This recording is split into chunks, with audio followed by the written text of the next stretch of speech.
Have you ever come across a company that just looks incredible on the surface? Profits are soaring, sales are through the roof, but if you dig just a little deeper, there's this little warning light blinking away. Well, that's the exact story we're getting into today with REC Limited. So it's time to play financial detective. Let's dive in. Right off the bat, here's the mystery we need to solve. On the left, you've got this beautiful net profit growth. Jumping from over 11,000 crores to almost 16,000 crores in just a couple of years. Wow. But then you look to the right, and this really powerful financial model, the Altman Z-score, is screaming distressed. So how is that possible?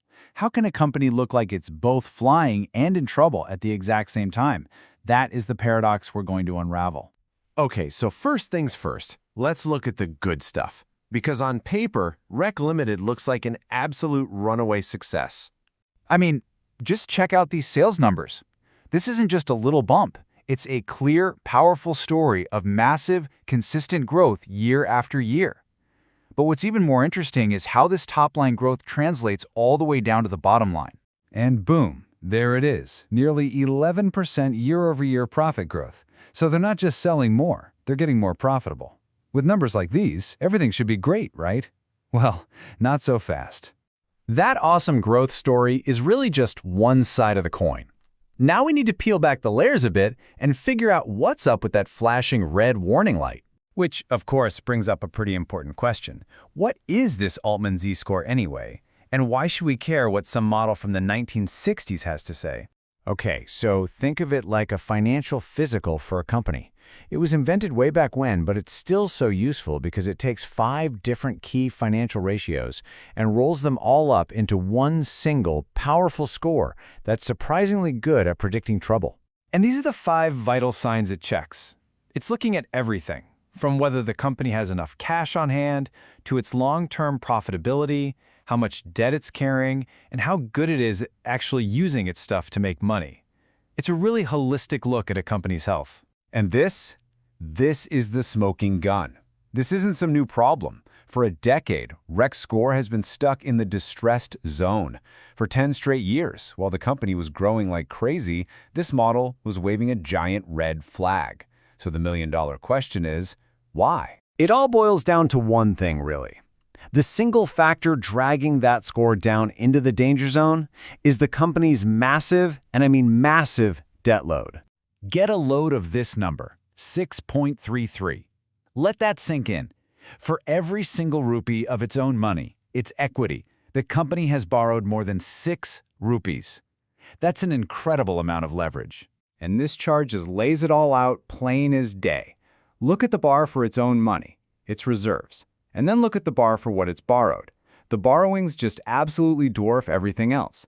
This is exactly the kind of high-risk setup the Altman Z-score is built to catch. Okay, but here's where our little detective story gets a really fascinating twist.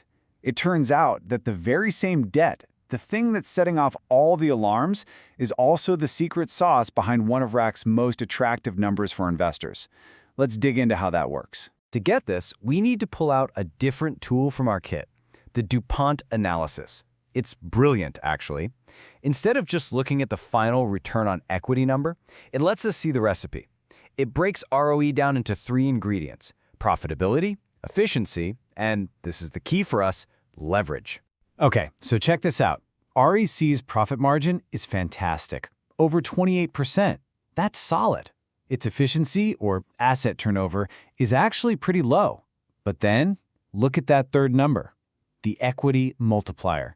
That huge number, which is basically a measure of its debt, is what's turbocharging the whole formula to spit out that really impressive 20% return on equity. So yeah, that 7.84x multiplier is the secret ingredient. It's acting like a massive amplifier, taking the company's already good profits and just cranking the volume way up for shareholders. And right here, this is the absolute core of the paradox. Using all that debt is a deliberate strategy to juice the returns which investors love when things are going well. But, as the quote says, it is a classic double-edged sword. It's the riskiest part of the whole equation, and it creates the exact financial vulnerability that the Z-score is freaking out about. All right, so we've looked at the good, the bad, and the leveraged. It's time to close the case. What is the final verdict on the REC paradox?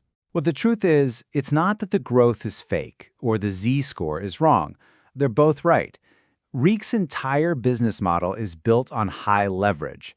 On the one hand, that leverage fuels incredible growth and amplifies profits, giving shareholders a fantastic return. But on the other hand, it cranks up the financial risk, which is why that Z-score is consistently in the distress zone, warning that if things go south, they could go south in a hurry. So, let's put all the pieces of the puzzle together. The big takeaway here is that you can't just look at one number and know the whole story. REC's growth is absolutely real, but the risk flag by the Z-score is also very real. And thanks to the DuPont analysis, we now know that the very same debt is the cause of both. It's the engine for the high returns and the source of the high risk. Understanding that is how you solve the paradox. And that really leaves us with one final, big question to think about. This story isn't just about REC. It's a perfect case study in financial strategy. It makes you wonder, for any company, or even for us in our own lives, how do you manage that delicate and sometimes really dangerous balancing act between risk and reward?